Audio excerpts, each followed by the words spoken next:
Welcome back to my Animal Crossing New Horizons. I'm Dear Darling, and shall we see what's going on our lovely island of Fawnhollow today? And you'll be glad to know that I have finally finished pre-recording all the episodes. And actually, wait, hold on. I can't remember if I pre-recorded them all yesterday or the day before. No, I think it was yesterday. I finished pre-recording the final 3, so my holiday, at least YouTube-wise, is all set and done. And to be honest, the holiday is probably kind of set down. And I'm going to be honest, like I've not been putting my weight, I think, when it comes to the organisation of it.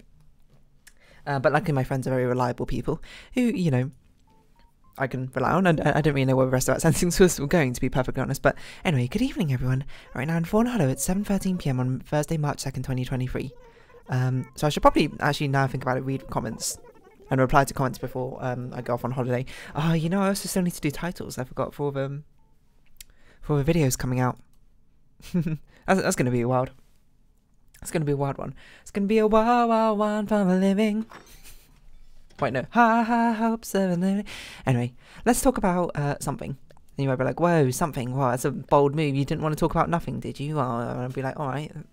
Thanks for a bit of a snarky attitude there, you know. Maybe you can cut it out. No, I don't even know where I was going with this. I was trying to think of like something witty to say, but I genuinely couldn't think of anything. Which perhaps you might chalk it up to me not being a witty person, but I'll chalk it up to being tired. You might be like, you don't sound that tired. That's because I'm not that tired. I'm about average, you know. I would say a little bit more tired than usual right now, but you know, holiday coming up, of course, is a nice time to relax. I'm not very good at relaxing, I will certainly say. it's a thing I'm thinking about where I was just like, I wonder if I don't know how to have fun. That's obviously not true, probably. I think it's just more like the things I find fun tend to be a little bit different from different from maybe what the average convention is for fun or relaxation. So I don't know, but that's neither here nor there. We're not here to delve into a deep dive today. Let's talk about, what should we talk about? I'm not really sure what's been in my mind recently. What have I seen recently that I was like, whoa, let's talk about that. But, you know, whenever you're in doubt, when you just go on Reddit, front page of Reddit, what's going on? Can you tell me something interesting where I'm just like, whoa, that's interesting.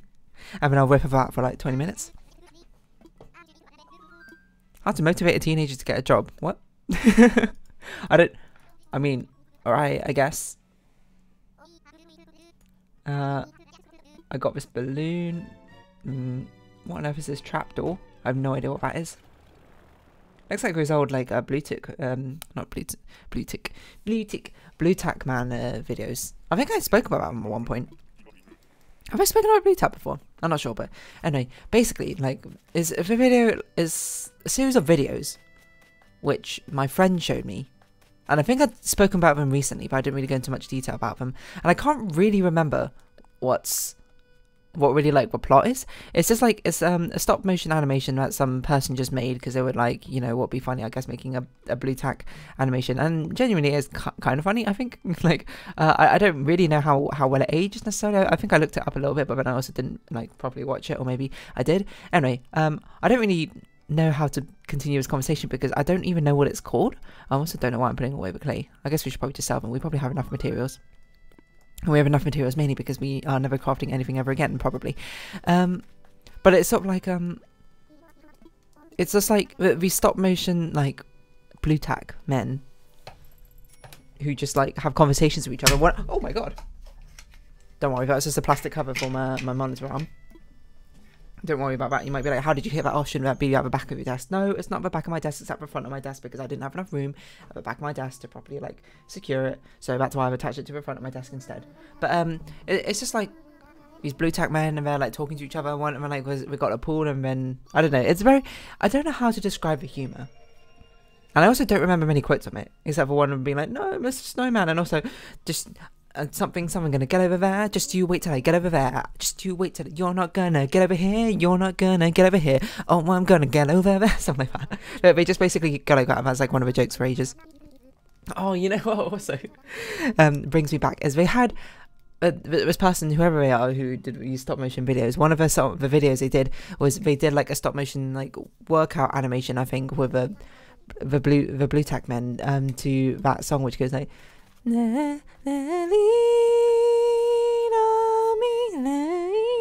which, if he didn't use YouTube in his early days, that song was like over. It must have been one of the default YouTube defaults or something when you're uploading a video or something, because it was everywhere. It was like on every single song. You go on like it's that song, and the other song which goes like ew, ew, ew, ew, ew, ew, ew, ew. I can't really make it sound properly because it's all like electronic and stuff, but excuse me. I guess we're not going to talk about Blue Tack Man. I guess we're going to talk about like stock music or something. But it was one of those two songs, or both of those songs, I suppose. Just like every single video, you're like, oh, you're trying to Google, be like, how to do some sort of IT problem, be like, how to download, I don't know, like iTunes or something, and you'd open it up and there's that song just playing over the background. And then some guy brings up like a notepad, just being like, hey guys, today I'm going to show, and then they like erase it, and then they type out, show you how to install, and then they always type U with like a lowercase u rather than typing it all out. iTunes, exclamation mark, exclamation mark, one, exclamation mark, you know? And then they just like erase out all again, and because apparently back in those days people didn't like know what PowerPoint was, or Prezi, or, you know, I don't know, just typing out what you were going to say beforehand rather than typing out live. But, you know, credit to them, they were the, I suppose, pioneers of those tutorial videos on YouTube, and now you get like a dime a dozen. Well, some of them being severely padded out for advert runtime, I would boldly say, but, you know, who knows? Perhaps that's not my place to say. Maybe I do the same thing when I get ads. Who knows? Technically, I'm like halfway there, I suppose, of ads. Because I was looking and it was like, oh, you need like 1,000 subscribers, and I'm like 400 and something, which is, you know, almost halfway there.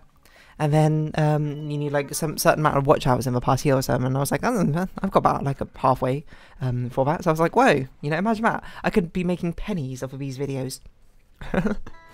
But yeah, I don't know. There's stock music with that. Maybe, okay, for one, maybe I can find this Blue Tack Man person, and it's not just something I've made up aimlessly in my head to be like, whoa, Blue Tack Man. God. But the front page videos which you get recommended are just so not what I want to watch. I just searched Blue Tack, I'm so dumb. Blue Tack Man stop motion? I think it's called like The Pool or something. Blue Tack Man Adventures? No. What was it called? He's a very creepy Blue Tack Man. It reminds me of like Art Attack or something, where they had like that clay guy. And the animations with him. And he always got like horribly maimed, I feel like. I'm not really sure. Maybe Blue Tack stop motion, the pool. Blue Tack the pool? Snowman? What was it called? Snowman? Maybe it wasn't called Blue Tack. Snowman, the pool, stop motion? I found it before. I don't know what on earth I searched for though. I wish I remember any quotes so I could actually like find it. No, this is getting Snowman the animation. Okay. Blue Tack the pool. Jump in the pool by a person called Blue Tack. Maybe it's not called Blue Tack. Is there a different name for Blue Tack? Blue Tack. Oh, you know what? We can actually talk about Blue Tack now. Think about it. There was this one time. Maybe it wasn't Blue Tack. Maybe it was this Clayman. Hold on. He might not have even been Blue Tack. Blayman? Bluey? Man trapped in 6-meter pool. Oh, here we go. Clay World, Clay Swimming Pool by Robert Benfer. Ah, don't play that. I don't want to hear it. Oh yeah, it was surprisingly gory as well. Anyway, it turns out it's not even Blue Tack. I remember, I do actually have some, for whatever reason, I one or a couple of notes about Blue Tack. I used to use Blue Tack a lot when I was younger because that's how I used to hang up things in my room, like how I decorated my room. Like when I got something from school, or not really posters. I didn't really have posters at that age, and that was like 10ish or something, 10 or younger maybe. I don't even know what I stuck up. I stuck up so many random things. It was just like, oh, I like the look of this, and it was like, oh, just stick it up here. Like one of them I remember I stuck up and wore using Blue Tack was, for the 2008 Beijing Olympics, they had these 5 mascot characters. One called Bebe, Jing Jing, Huang Huang, Ying Ying, Nini, which.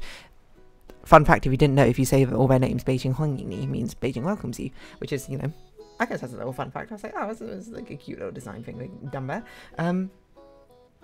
But like, one of my parents or my grandparents like gave me a gift. Like, I can't remember, related to some merchandise from it, and it was at the time I didn't know what they were, but now I know they were like mobile phone charms or whatever. Which I didn't have a mobile phone back then, so I don't. Heavens know why I bought that for any conceivable reason. But they gave it to me. And I was like, well, I like the look of this. And it was just like a piece of cardboard, I suppose, with 5 mobile charms hanging off like a little cut-out tag, I suppose. And I was like, I like the look of this, so I stuck it up on my wall for some reason. I think I must have stuck up like certificates and stuff on my wall. And then eventually I kind of stopped sticking them up because I guess school kind of gives out quite a few certificates, it turns out. And you know, it looks a bit vain, I suppose, to have so many certificates like stuck on your wall. Actually, to be fair, I stuck up a lot of my Mash Challenge certificates on my wall. At least I sort of vaguely remember covering my my cupboard with them. But no, I actually have the only blue tack anecdote I have is, for whatever reason, I wanted to try dyeing blue tack. You know, like changing a different colour. I'd be like, it doesn't have to be blue tack. Why can't it be like green tack or purple tack or something? So I remember the way I did it, because I didn't know how to dye things because I was like 8 or something. Like, and who knows? And when you're a bored 8-year-old, you do what you do. Sorry, Rami, I'm sleeping. But I got some blue tack, and I remember like I rolled it out pretty flat, and I got a highlighter, like a pink highlighter or a green highlighter, and I literally just coloured in that entire blue tack, like all the way through.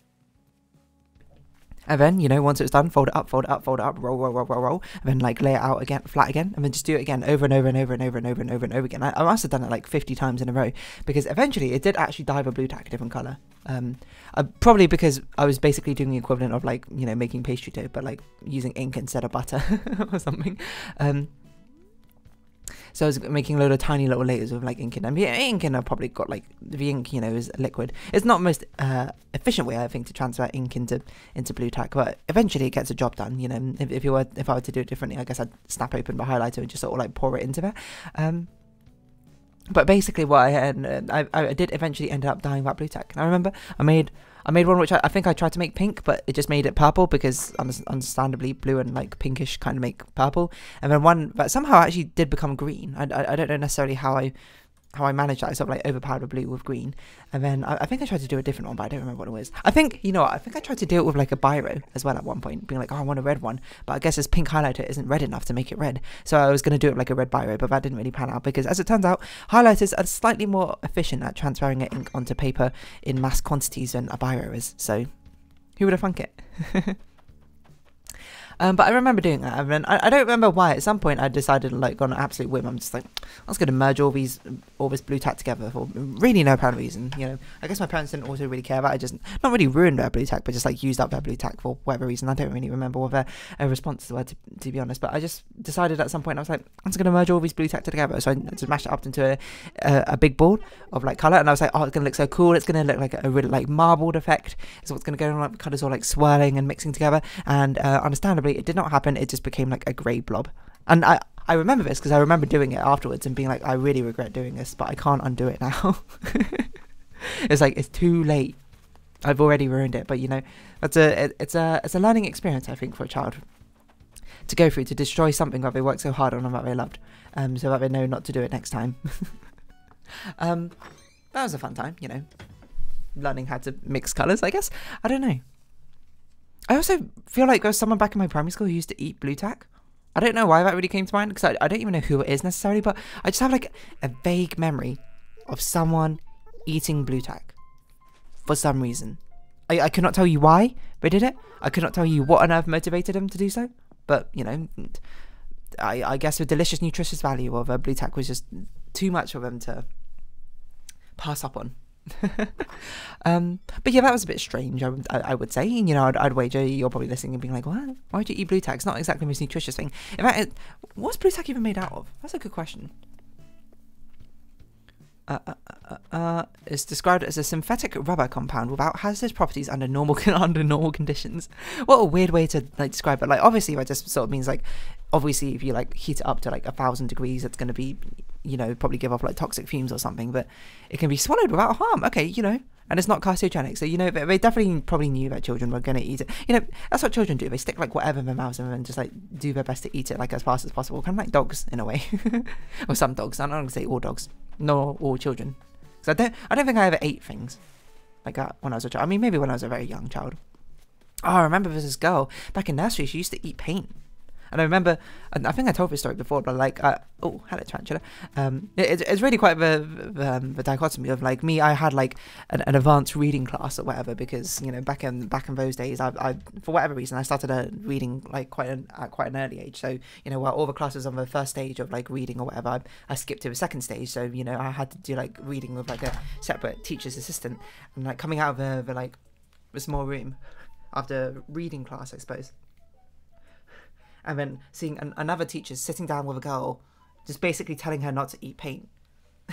And she was trying really, really hard, being like, you know, it doesn't taste so good, does it? You know, and she like pretended to lick it, and like use her finger to lick it, and so you shouldn't eat it. I mean, then the girl was just like, okay, and then you know, and then I can't remember. Basically, it was a futile attempt where the teacher was like, okay, so you're gonna eat paint again in future, and she was like, yes, and I was like, it wasn't like acrylic paint, it was like the watercolor paint blocks or whatever. She was like licking it. Her tongue was so blue, I remember. And I remember another kid like joined her in doing it. I think they just did it to make her tongue blue. And I think I might have been like curious. I mean, like maybe paint does taste good. So I got a little bit of my finger, put up my tongue, and I was like, this tastes gross. Why would anyone eat this? But I don't know. People have insatiable desires, shall we say? That's such a weird, cursed way of describing it. Yeah, I don't know. Blue tack. I guess we'll sort of just chill here while I read more about blue tack. Wait, hold on. The material is not flammable, but emits carbon dioxide and carbon monoxide when exposed on fire or high temperatures. What is its chemical composition? If it's rubber, I guess, then it's like a... What was it? What composition of rubbers? I don't remember. Polymer chains? Sounds about right. Blue tack chemical composition. Wow, that's actually the first result. Exact recipe for blue tack is a trade secret, fair enough. Rubber compounds of mineral oil along with mineral fillers and pigments. Wonder why they chose blue for blue tack. Blue tack colour, whoa. Green tack. Why do they choose blue? A precursor to product blue tack was a sealant developer by 1970s accidental byproduct. There's so many inventions which is accidental byproducts of like trying to do something else, isn't it? Originally blue tack was white, but consumer research showed fears that children may mistake it for chewing gum. Oh, you know what? That's actually a fair point. It would be more of a fair point if they... Like, I feel like blue is not that uncommon a colour for chewing gum. I feel like if I think of chewing gum colours, definitely I think of white first. Then I think of like pink and blue. But maybe that's more like bubblegum colours. They should have chose like, I don't know, black or something. I've never seen a black bubblegum. Black tack, it even rhymes. In the United Kingdom, 2008, packs of pink blue tack were made available to help raise money for a breast cancer campaign. Oh, cool. I didn't know that. Formulation was slightly altered to retain complete consistency with its blue counterpart. Since then, many colour variations have been made, including a red, white, yellow and green Halloween pack. Just a strange detail, I suppose, for Wikipedia to have necessarily, but whatever. You know what I'm surprised at is the fact that blue tack doesn't have like a different name in like the US or something. Or like a different country is like known by... Oh, it is known by different names. Here we go. Adhesive putty or mounting putty is... Okay. Is known as Patafix in France, Italy and Portugal. Canara Ticho in Iceland. No, man, I'm not going to read these. It's impossible. I don't know these languages. Oh, and Afrikaans, Wondergum. That's a fantastic name. Blue tack provides an alternative to the artist's traditional kneaded eraser. Fair enough. I've never used kneaded... No, I have used kneaded eraser, but... I don't know. Blue tack. There you go. Well, hold on. Blue tack's a trademark phrase, so I probably can't title the actual episode Blue tack, can I? Well, I can. It's not like I'm gonna have a Blue tack foundation is gonna like come get me. Is it? Wait, I don't know. Yeah, Bostik. Okay, it's produced by a company. What the heck is Bostik? I've never even heard of this company before. What else do you make? Bostik products. What do you make? You make a lot of like construction adhesive stuff. It seems like that's probably why I've never heard of you, huh? Their logo is like a little lizard. Oh, is it a sticky gecko? I see. Anyway, blue tack, or I suppose, hold on. What's its like generic name? It was like mounting putty or something. Tack it, fun tack, poster putty, sticky tack, dough tack, sticky stuff. Prit, you called it sticky stuff? Really? Alright. Adhesive putty. Okay, I guess that's what I'll be calling today's episode. Anyway, Go enjoy your Adhesive Putty if you do, and go watch videos based on it, except for they're not actually Adhesive Putty. So, if you have been watching, thank you very much. It's been Animal Crossing New Horizons. I've been Dear Darling. Likes, comments, description, shares are greatly appreciated. Twitter, Discord down below. Hope you see each other again, but for now, it's our farewell. So until next time, bye-bye for now. Sorry, Puddin'.